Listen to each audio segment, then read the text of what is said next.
The envelope arrived every morning at exactly 6:47 a.m.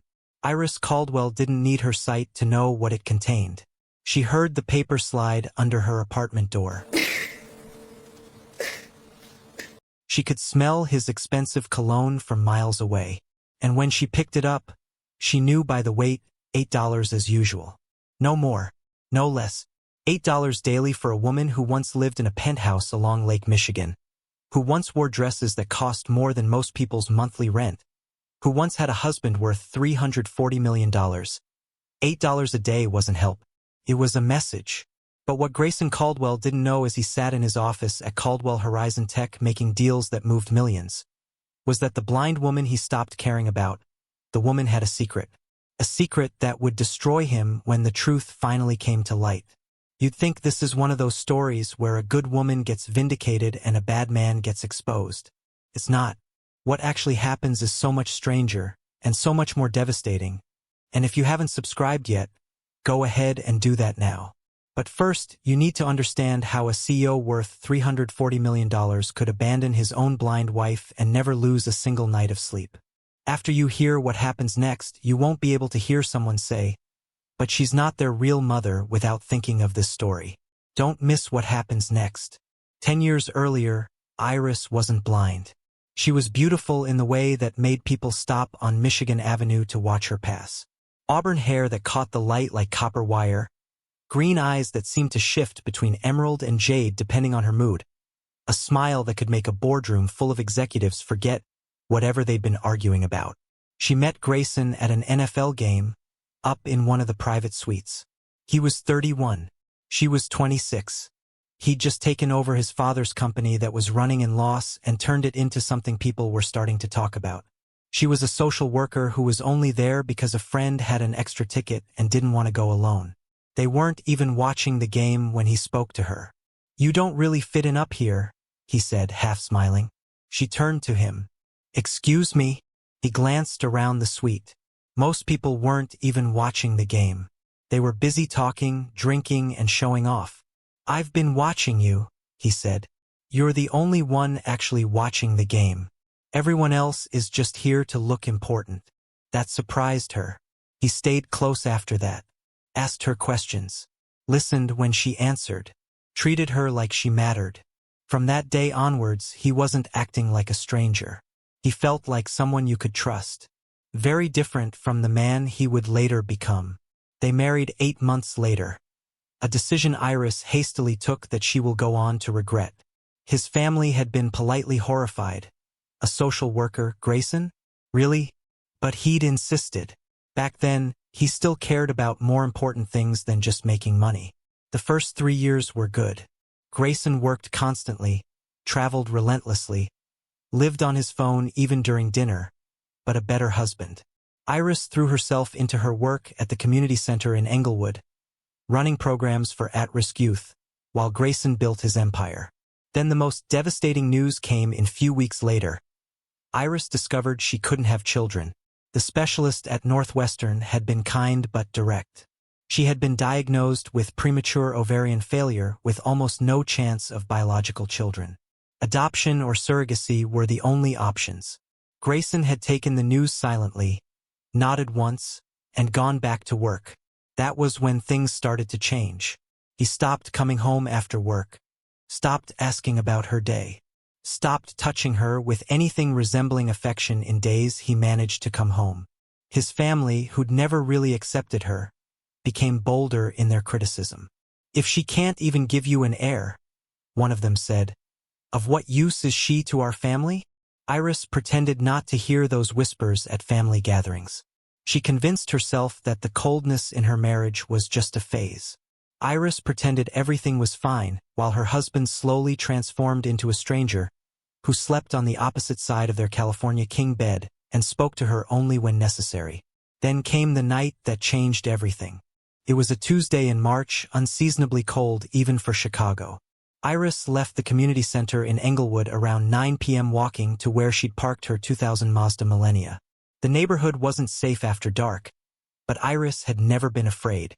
She knew these streets, knew the people, and had built relationships over the years. That's when she heard a child crying. Not the tired crying of a sleepy toddler, but the scared crying of a child who needed attention. Iris followed the sound to an alley between two abandoned buildings. And there was the girl seated alone. She couldn't have been more than 3 years old. Her coat wasn't warm enough, her shoes were wet, and she was clearly cold. "Sweetheart," Iris said softly, approaching slowly so as not to scare her. "Where's your mama?" The child just cried harder. Iris pulled out her phone to call 911. But before she could dial, she heard voices of some people from close distance.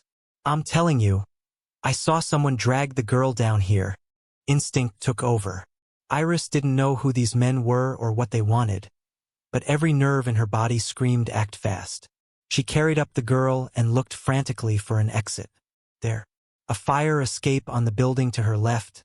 Ladder pulled up but maybe within reach if she could jump. Iris ran to the building.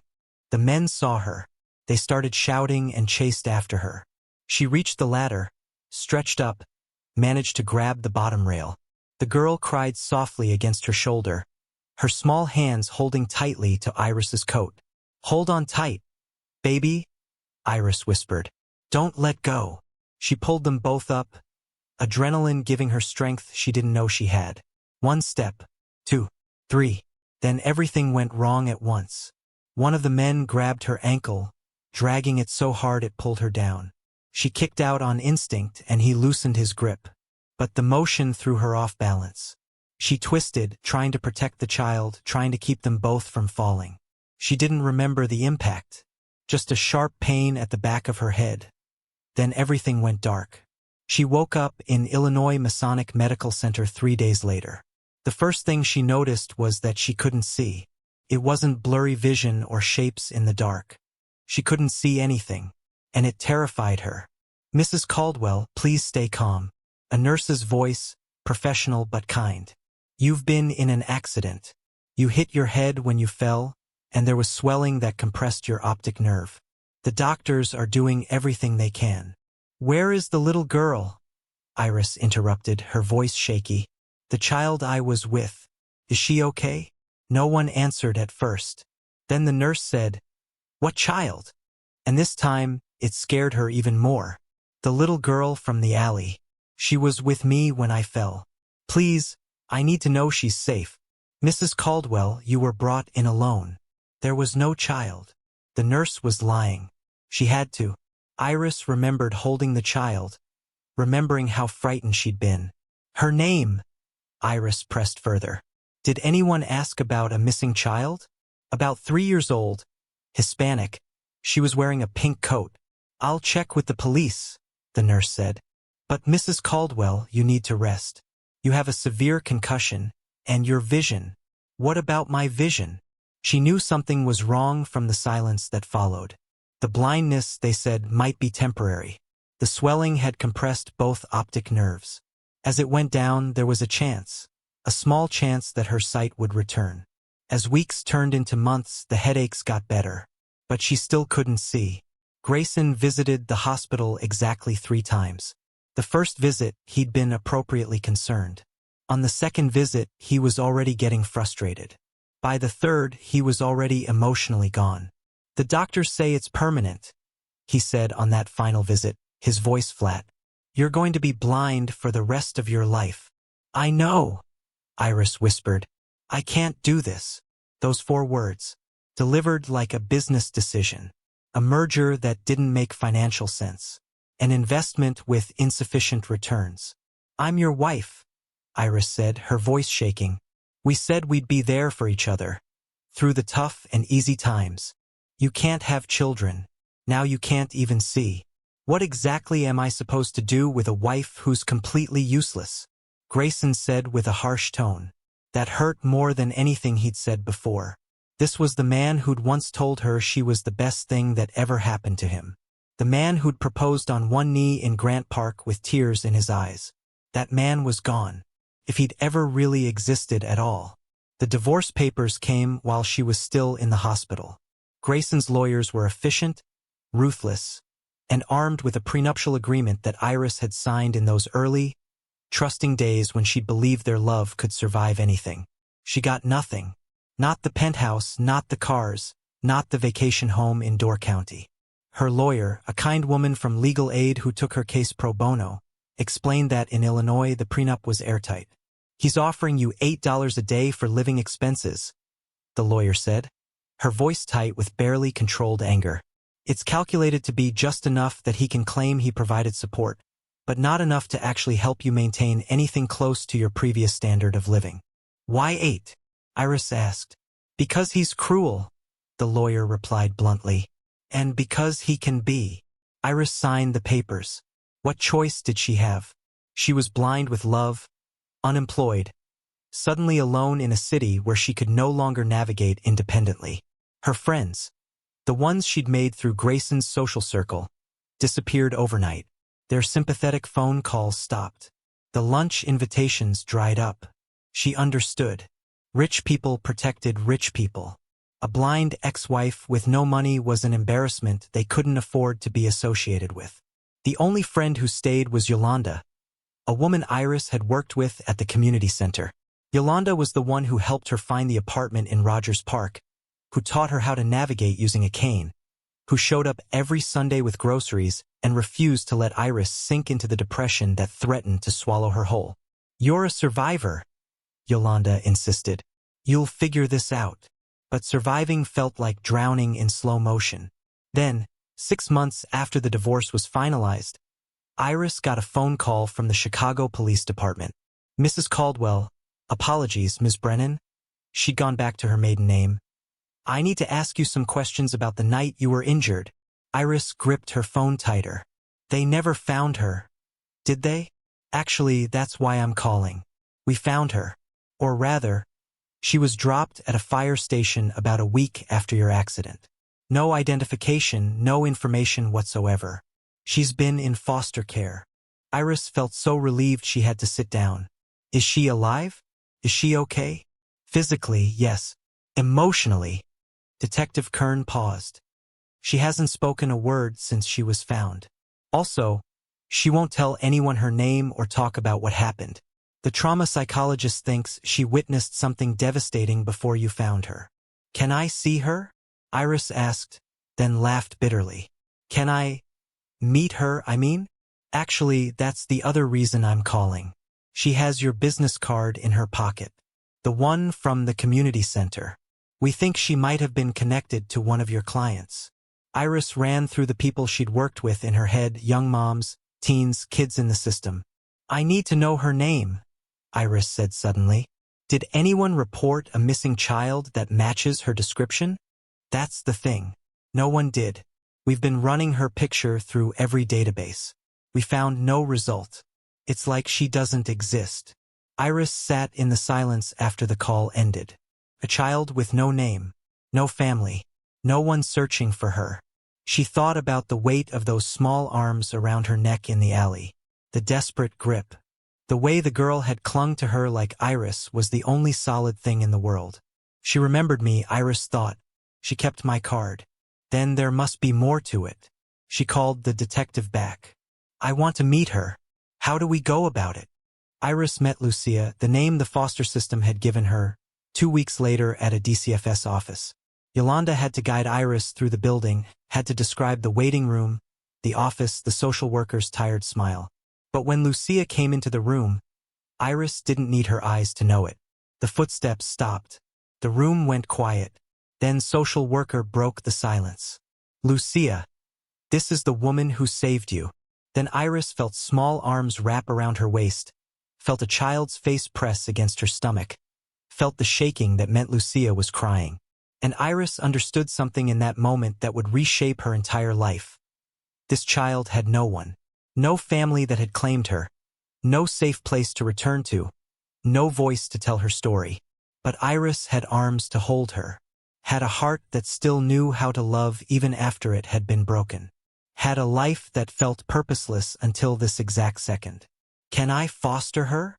Iris asked the social worker. The woman's hesitation was obvious. Ms. Brennan, I appreciate your concern, but you're blind, single, and living on a very limited income. The Department of Children and Family Services have standards. I'm also the only person this child has responded to in 6 months, Iris interrupted. I'm the person she's been carrying a piece of in her pocket. I'm the person she remembers feeling safe with. It's not that simple, Ms. Brennan. Then make it simple, Iris said, her voice stronger than it had been in months. Tell me what I need to do. It took 8 months of evaluations, home visits, parenting classes, and bureaucratic nightmares. But eventually, miraculously, Lucia came home. That first night, Iris put her to bed in the small bedroom of their Rogers Park apartment, doing her best to figure out this new role. Good night, sweetheart, Iris whispered, kissing Lucia's forehead. Life didn't get any easier after that. Raising a traumatized child while blind and poor wasn't the life she'd pictured. She learned to cook by touch and memory, to navigate the neighborhood by counting steps and the use of mobility canes. She also read Lucia bedtime stories using audiobooks and her own imagination. The $8 arrived every morning like clockwork. Sometimes Iris used it for groceries. Sometimes for the bus fare to Lucia's therapy appointments. Sometimes she saved it in a jar, a small emergency fund that grew $1 pathetic at a time. She never told anyone about Lucia's connection to Grayson. Because Iris had done something the police hadn't. She'd kept investigating. She'd asked Yolanda to dig through news archives, to search for any connection between the date she'd found Lucia and anything related to Grayson. And weeks after weeks of extensive search, she found it. A small article buried on page 17 of the Chicago Tribune. About a woman named Veronica Sims who died giving birth at Northwestern Memorial, 8 years before Iris found Lucia in that alley. Veronica worked in the legal office at Grayson's company. Young, beautiful, ambitious. The article mentioned she'd left behind a daughter, but the child's whereabouts were listed as unknown. Iris had Yolanda pull Veronica's employment records from a contact at Caldwell Technologies, and there, buried in her personnel file, was an insurance form. Emergency contact, Grayson Caldwell. Relationship, father of child. He'd gotten Veronica pregnant. She died in childbirth, and he'd abandoned the baby, his own daughter. Iris had sat with that knowledge for days, turning it over in her mind like a stone. She could expose him, could tell the world that the CEO of Caldwell Horizon Tech had left his infant daughter to die rather than acknowledge her existence. But exposure would mean attention. It would also mean DCFS taking Lucia away to find her real father, which in turn means losing the child who called her mother, who slept with her small hand wrapped around Iris's thumb, who'd finally learned to smile again after years of silence. So Iris kept the secret. She raised Grayson's daughter in a 2-bedroom apartment on $8 a day while he lived in luxury with his new wife. If you're wondering why Iris didn't expose him right then, why she kept the secret for 9 years, just wait. Because what she's protecting isn't just Lucia. It's a choice she'll have to make that no mother should ever face. The new wife who was, ironically, the young nurse who'd cared for Iris during her hospital stay.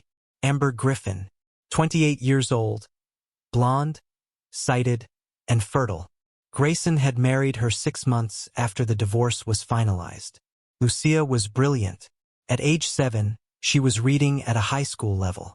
By 8, she taught herself basic coding using library computers. By 9, she was winning science fairs and math competitions. She's so gifted, her 3rd-grade teacher told Iris at a parent-teacher conference. She's so far ahead, I honestly don't know what to do with her. Iris froze. What do you mean? I mean, she finished the entire 3rd-grade math curriculum in September. She's reading at an 8th-grade level, Mrs. Patterson's voice now calm. Ms. Brennan, your daughter is genuinely gifted. Not does well in school gifted. I'm talking exceptionally, profoundly gifted. Iris felt tears forming in her eyes. All those nights helping Lucia with homework by having her read the problems aloud. All the times Iris had worried she wasn't giving her daughter enough was finally begin to pay off. I had no idea, Iris whispered. There's a school I would advise she registers for, Young Scholars Academy. It's a magnet program for gifted students. I think she'd thrive there. Papers rustled. I'm giving you the application packet. The testing process takes a few months, but I genuinely believe Lucia would be accepted. Iris reached out to collect the folder from Mrs. Patterson's hands. "Thank you," she managed, "for seeing her. Ms. Brennan." The teacher's voice was gentle. "You're doing an incredible job. I just wanted you to know that." That night, Iris and Lucia sat at their small kitchen table, the application packet between them. "Mama, what did Mrs. Patterson say?" Lucia asked. "She said you're brilliant. And she's right." Iris smiled. "How do you feel about trying for a new school? A place where they teach kids who learn the way you do?" Lucia was quiet for a moment. "Would I still live with you?" "Of course. You'd just go to a different school during the day." "Then yes, I want to try." They filled out the applications together. Lucia reading questions aloud, Iris typing answers on her Braille keyboard, both of them laughing when they got to the section asking about extracurricular enrichment activities. "Does surviving on $8 a day count as an extracurricular?" Iris joked. "Mama!" Lucia giggled. Then, more seriously, "Should I write about you? About how you save money? Write about your water filtration project. Write about the things you've built. You helped me build those things. Then write about us."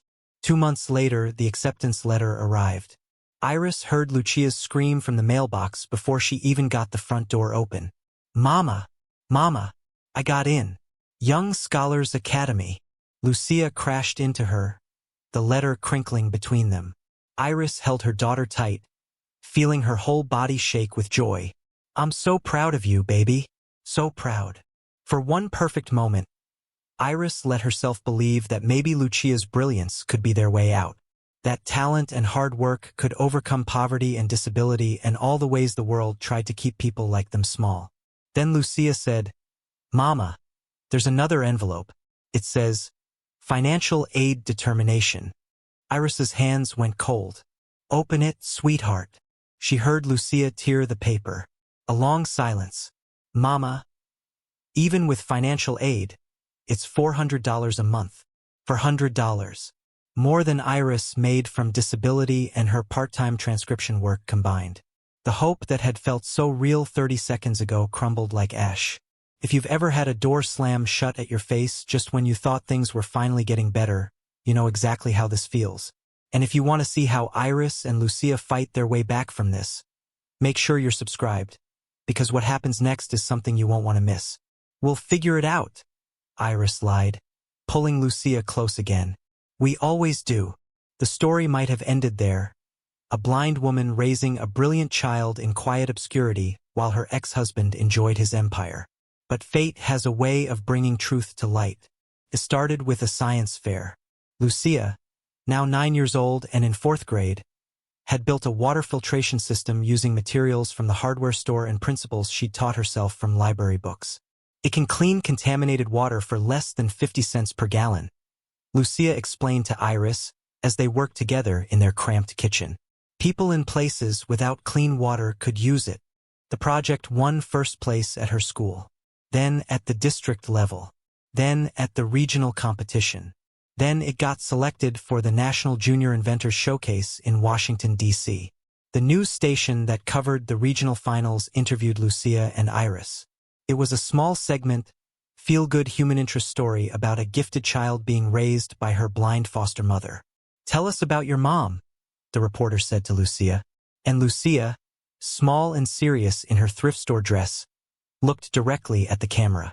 "My mom lost her eyesight saving me.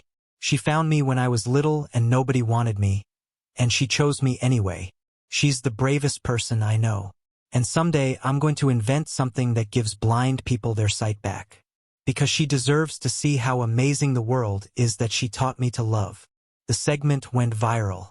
Not huge, not only the millions of views, but enough that it spread through Chicago's social circles. Enough that it landed on the desk of a junior reporter at the Chicago Tribune who specialized in human interest follow-ups. Enough that someone sent the link to Grayson Caldwell's email with a subject line that read, "Thought you'd find this interesting." Grayson was in his office when he clicked the video link. He almost deleted it. He got dozens of random emails daily, but something made him watch. He saw Iris first. Older now, her hair shorter, her face thinner. The beautiful woman he'd married had been replaced by someone who looked worn down by life. He felt nothing, maybe a slight twinge of satisfaction that her life had clearly gone exactly as poorly as he'd expected. Then the camera panned to the child. Grayson's coffee mug slipped from his hand, shattering on his desk. This is the moment everything changes. Because Grayson isn't just discovering he has a daughter. He's discovering that the woman he threw away is the only thing standing between him and complete destruction. And he has no idea how dangerous and powerful that makes her. The little girl on the screen had his eyes. Not similar but identical. That specific shade of gray-blue that ran in the Caldwell family. That his father had, that he saw in the mirror every morning. She had his mother's nose. His sister's smile. The Caldwell jawline that portraits in his family home had documented for 4 generations. He replayed the video, listening as the reporters say the child's name was Lucia, that she'd been in foster care, that Iris had taken her in 9 years ago. 9 years. Grayson pulled up his calendar, counted backward. 9 years ago was when Veronica had died. Veronica, who he'd gotten pregnant after a drunken mistake at a company retreat. Veronica, who he'd paid off to keep quiet, who'd agreed to give the baby up for adoption after birth. Veronica, who died during delivery, and whose baby he'd told the hospital to just handle. He'd never asked what happened to the child. He never wanted to know. The hospital had some protocol for abandoned infants, foster care, adoption, whatever. It wasn't his problem. Grayson called his lawyer immediately. I need you to find out everything about a child named Lucia. She's 9 years old. She's in Chicago's foster system, and she's being raised by my ex-wife. The lawyer was efficient. By end of business, Grayson had a file. Lucia Brennan. Iris had given her the Brennan surname. Age 9. No birth certificate on record. Taken into protective custody 9 years ago after being found abandoned. No biological parents ever identified. Legally adopted by Iris Brennan 3 years ago after an extended foster placement. The DNA was circumstantial, but Grayson knew. He knew. That was his daughter. His heir. His bloodline. Being raised in poverty by a blind woman on $8 a day. The optics were catastrophic.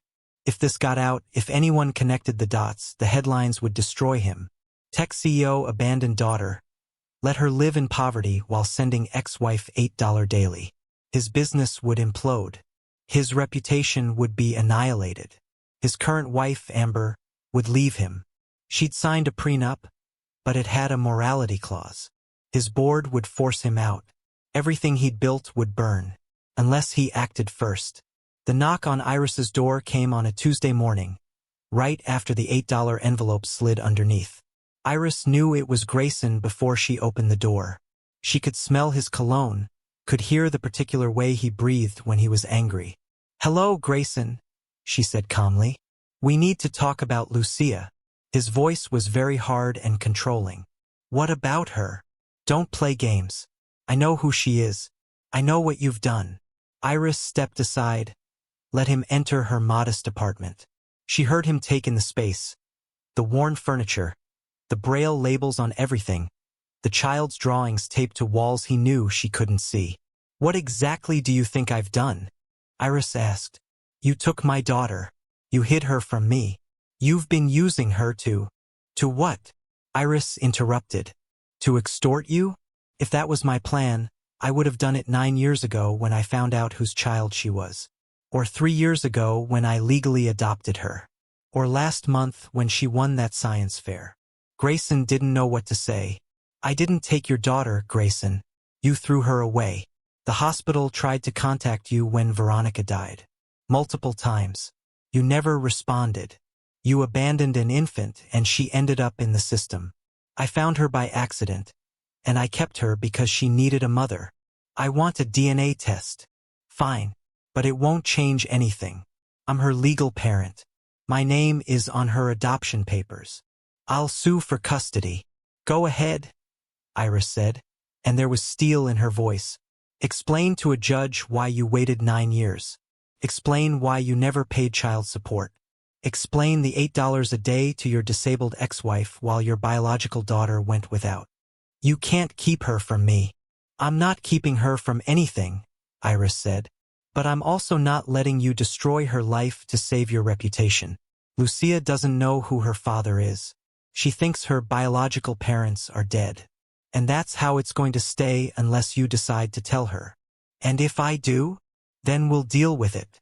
But I won't lie to her, and I won't let you just take her because it's suddenly convenient. She's not a publicity fix, Grayson. She's a child.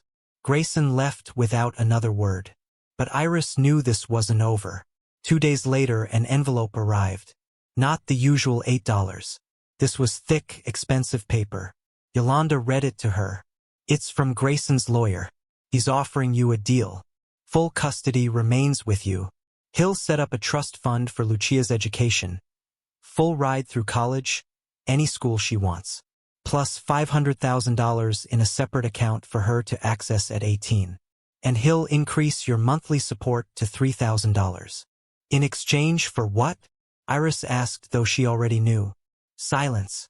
You never tell Lucia who her father is. You never go public with the connection. You let him continue his life and he'll fund hers. Blood money. Conscience money. Shut up and disappear money. There's more, Yolanda said softly. He's also offering to pay for experimental treatment for your eyes. There's a new procedure, stem cell therapy combined with optic nerve regeneration. It's not guaranteed, but there's a 60% chance it could restore partial vision. She froze for a moment. She could see again. To see Lucia's face, since she can't produce hers. What do I tell him? Yolanda asked. Iris sat in her darkness, thinking about the child sleeping in the next room. The child who'd called her mama. The child who'd chosen her just as surely as she'd chosen the child. Tell him, I'll think about it. That night, Iris couldn't find sleep. She lay in her bed, listening to the sounds of the city outside her window, turning Grayson's offer over in her mind. The money would change everything. Lucia could have opportunities Iris could never provide. The best schools, the best resources, a future without the constant shadow of poverty. And the surgery, God, what she wouldn't give to see Lucia's face, to watch her graduate, to see her inventions, to witness all the brilliance that Iris could only experience through sound and touch. But accepting the offer meant lying to Lucia forever. Meant letting Grayson pretend he was some benevolent stranger funding an education instead of a father paying to hide his shame. Meant teaching Lucia that some truths should stay buried if the price is right. Mama! Iris turned toward Lucia's voice. Sweetheart, you should be sleeping. I heard someone here earlier. Was it him? My biological father. Iris's heart stopped. What makes you think? I'm not stupid, Mama. I have your same eyes. But when I look in the mirror, I see someone else's face. And I've seen pictures of Grayson Caldwell. I know I look like him. Iris sat up slowly. How long have you known? Since I was 7. I saw him on TV and I just knew. But you never said anything, so I figured there was a reason. There is. A very good reason. Will you tell me? So Iris did. She told Lucia everything. About Veronica, about the abandonment, about the alley, about the choice Iris had made to keep her. About the secret she'd carried for 9 years. When she finished, the room was silent except for the sound of both of them breathing. Then Lucia said, He wants to pay you to keep pretending he doesn't exist, doesn't he? He wants to help you. He wants to give you the best education and funding to secure your future. He wants to buy his way out of guilt, Lucia said. Her voice was calm. And he's using me to do it. Lucia, I don't want his money, Mama. I don't want anything from him. But your future is at stake, baby. My future is mine, Lucia said fiercely. I'm going to build it myself. With my brain and my hands and the way you taught me to never give up. I don't need him. Iris felt tears streaming down her face. But you need the surgery, Lucia continued, her voice softening. If there's a chance you could see again, you should take it. Not like this. Then we make our own deal, Lucia said. We tell him the truth. All of it. We go public if we have to. A 9-year-old is about to do what most adults wouldn't have the courage to do. And when you hear what she says in front of those cameras, you'll understand why some people are born brave, and why the people who raised them matter more than the ones who made them. And if he still wants to help after the world knows what he did, then maybe we'll consider it, but only on our terms. The press conference was Lucia's idea. We'll do it at the National Inventors Showcase, she said. When everyone's already paying attention, we'll tell the truth, and we'll let people decide what it means. The day of the showcase, Lucia presented her water filtration project to a room full of scientists, educators, and journalists. She won first place, the youngest inventor in the competition's history. And then, as cameras flashed and reporters shouted questions, Lucia walked to the microphone. "I have something to say," she announced, "about my father." The room went silent and all eyes turned to her. 9 years ago, my biological mother died giving birth to me. My biological father, a wealthy CEO, abandoned me at the hospital. He never came back, never asked what happened to me, never paid a cent of support.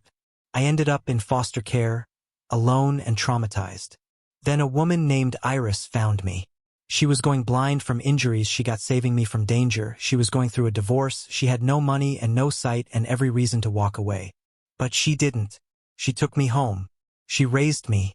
She taught me that value doesn't come from money or DNA. It comes from showing up, from choosing love even when it's hard, from being there. My biological father is Grayson Caldwell, the CEO of Caldwell Horizon Technologies. The man who sends my mom $8 a day while he lives in a penthouse and pretends I don't exist. I don't want his money. I don't need his name. I have a mother who fought for me when no one else would. And if there's any justice in this world, I'll never let anyone forget what kind of man abandons his child and then tries to buy his way out of accountability. The room erupted. Cameras flashed. Reporters shouted questions. Somewhere in the chaos, Iris heard Lucia's small hand slip into hers. "Did I do okay, Mama?" Lucia whispered. Iris pulled her daughter close, tears streaming down her face. "You were perfect." The fallout was catastrophic. Within hours, Grayson's face was on every news channel. Social media exploded. #AbandonedHeir trended worldwide. His company's stock plummeted. His board called an emergency meeting. Amber filed for divorce, citing the morality clause. 3 major clients pulled their contracts. Caroline Caldwell released a statement disowning her son's actions and establishing a $10 million fund for abandoned children. And Grayson lost everything he'd valued more than his own daughter. 6 months later, Iris stood in a doctor's office at Johns Hopkins. The experimental treatment hadn't been funded by Grayson. It had been funded by a crowdfunding campaign that Lucia's story had inspired. Strangers from around the world had donated, wanting to help the blind mother who'd sacrificed everything for a child who wasn't biologically hers. "Are you ready?" the doctor asked. Iris nodded. They removed the bandages slowly. At first, there was only light, vague shapes, then colors bleeding together. Then, slowly, the world came into focus. And the first thing Iris saw clearly was Lucia's face. Gray-blue eyes full of hope. A smile that did, in fact, light up the entire room. Tears streaming down cheeks that Iris had only known by touch. "Mama," Lucia whispered. "Can you see me?" "I can see you," Iris sobbed. "Oh, sweetheart, you're so beautiful." They held each other while the doctor quietly documented the miracle, while Yolanda cried in the corner. In that small room, there was only a mother and daughter, not bound by blood, bound by a stronger bond. Choice, sacrifice, love. 12 years later, Lucia Brennan had been named one of Time magazine's 30 Under 30. She'd given a TED Talk about the ethics of biological versus chosen family that had been viewed 40 million times.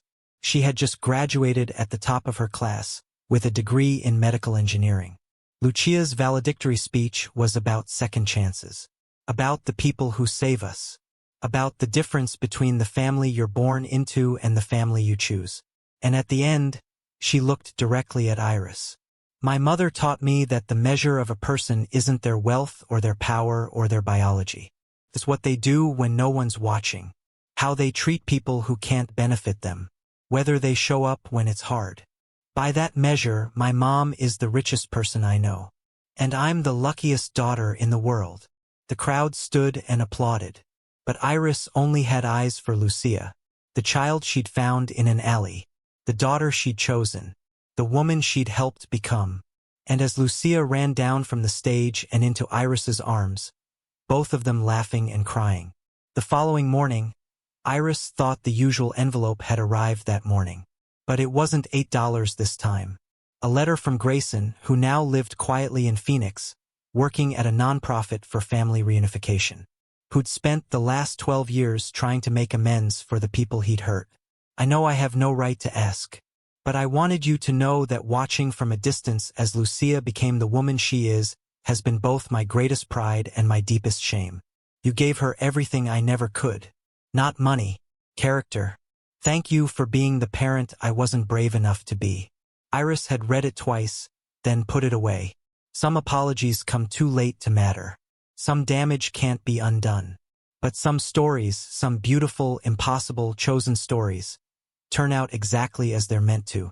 Not because of money, not because of biology, but because someone somewhere decided that love was worth $8 a day, a small apartment, and a lifetime of choosing the hard right over the easy wrong. Iris held her daughter and smiled. They'd made it, together, and that was worth more than all the wealth in the world. Lucia called Iris Mama, not because of DNA, but because Iris showed up every single day on $8 and a prayer. That's the kind of parent the world needs more of. If you agree, subscribe to this channel. If you know a parent like that, tag them in the comments or send them this video. Let them know they're loved and not alone. Alright, I'll see you in the next story. Much love.